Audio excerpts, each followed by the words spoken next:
আমি হোগলার কাজ করি, পাটি বানাই, ঝুড়ি বানাই, তা হাতের খেলনারি বানাই। তো আমি 50-60 টাকা পাই আর কি। রোজ? হ্যাঁ। আচ্ছা, এদিকে আপনার সংসার চলে? সংসার চলে না, এখন চালায় তো নিতে হবে। পরিবারে আমার ফুপু আছে, তো আমার একটা ভাই আর আমি, আমার আর ফ্যামিলিতে কেউই নাই। ফুপু যে টাকা পয়সা দিয়ে বিয়ে দিবে তার ওরকম সামর্থ্য নাই।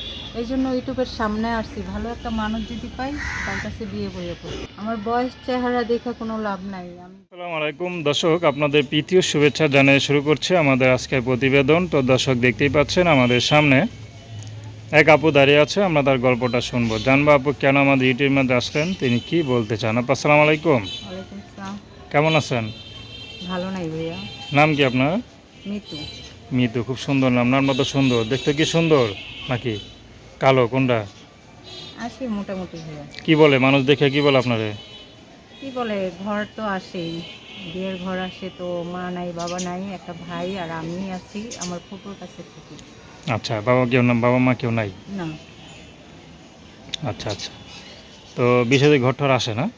হ্যাঁ আসে বলতে কি, এখন মনে করেন নিজের স্থান মতন জায়গা না থাকলে কেউ দেখার মতন নাই। তা তো অবশ্যই। তো কি করেন আপনি? আমি হোগলার কাজ করি। হোগলার? হ্যাঁ। মানে ওই যে পাটি ওই, পাটি যেটা বলে? হ্যাঁ ওই ঝুড়ি বানাই, পাটি বানাই, তা বানাই, সব কিছুই বানান তা যায়। তো ভালোই, অনেক কাজ জানেন আপনি, গুণবতী আছেন। তো রূপবতী আছেন নাকি একসাথে, কোনটা? তো এই জন্য মুখ ডেকে আসছেন নাকি সবসময় পর্দা না করেন? ভাইয়া, আমি পর্দা করি। আচ্ছা, তো গুণবতী রূপবতী যদি একটা বউ কেউ পাওয়া যায় তাহলে তো তার কোনো কষ্টই থাকবো না, থাকবো? না। আচ্ছা, কেমন পুরুষ চান আপনি?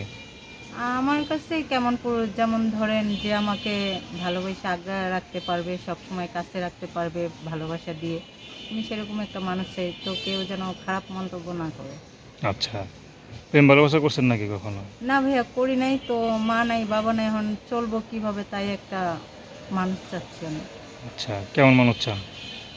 এই যে বললামই তো, যে আমার কষ্ট সুখ দুঃখ দেখে আমার পাশে থাকবে, আমি সেরকম একটা মানুষ। সে যদি বুড়া হয়? বুড়ো হোক তা তো আমার কোনো সমস্যা নাই, সে যদি আমাকে রাখতে পারে ভালোবাসা দিয়ে, আমিও তাকে ভালোবাসা দিয়ে আগলে রাখবো। তো আপনার সাথে কীভাবে যোগাযোগ করবে? এই যে আমার মোবাইল নাম্বারটা আছে, এই মোবাইল নাম্বার দিলেই আমার সাথে যোগাযোগ করবে। নাম্বার বলতে পারেন? না। আমি বলে দেবো। হ্যাঁ। তো দর্শক, তার নাম্বারটা হচ্ছে 0199018385 আমি নাম্বারটা আবার বলছি, 0199018385। তো দর্শক, প্রেম ভালোবাসা সাহায্য সহযোগিতা বিয়ে শাদী করে একান্ত আপনাদের ব্যক্তিগত